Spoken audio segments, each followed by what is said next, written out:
Hello friends, नमस्कार, जय हिंद, जय भारत। मैं खड़ा हूँ थार डेजर्ट के अंदर। एक बरखान है, बरखान के ऊपर खड़ा हूँ और आप बहुत ही सुंदर नज़ारा देख रहे हैं और आपको ऐसा लग रहा है कि संध्या का टाइम हो।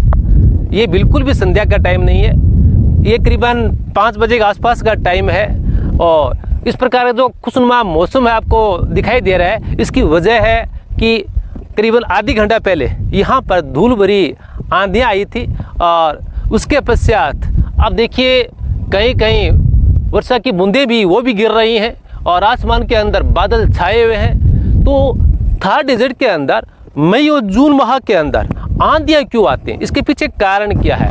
देखिए, होता क्या है कि किसी स्थान पर लो प्रेशर होता है और किसी स्थान पर हाई प्रेशर होता है। हवाएं हमेशा हाई प्रेशर से लो प्रेशर क्यों चलती हैं?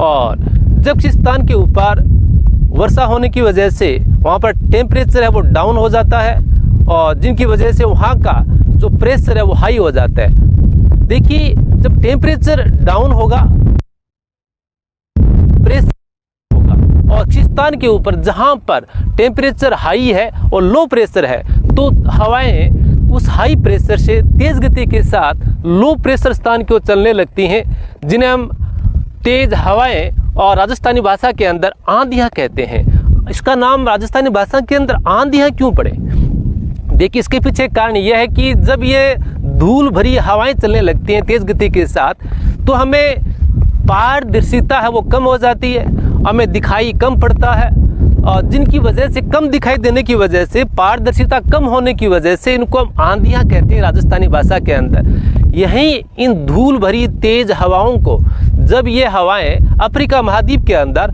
सहारा मरुस्थल से चलकर और भूमध्य सागर को पार करके और फ्रांस, स्पेन और इटली के अंदर पहुंचती हैं, तब उनको इटली के अंदर सिरको कहते हैं, मिस्र के अंदर खमसीन कहते हैं। जब ये हवाएं फ्रांस, इटली और स्पेन के अंदर पहुंचती हैं तो देखिए भूमध्य सागर को पार करके जाती हैं।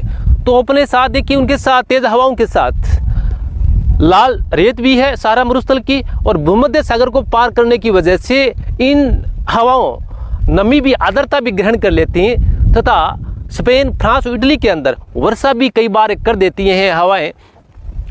जब इनको ये वर्षा करती हैं इटली के अंदर, लाल रेत की वजह से जब पानी के साथ, पानी की बूंदों के साथ लाल रेत है वो मिली हुई होती है और वर्षा इस प्रकार की दिखाई देती है मानो पानी की बूंदें जैसे लाल रंग की बूंदें हो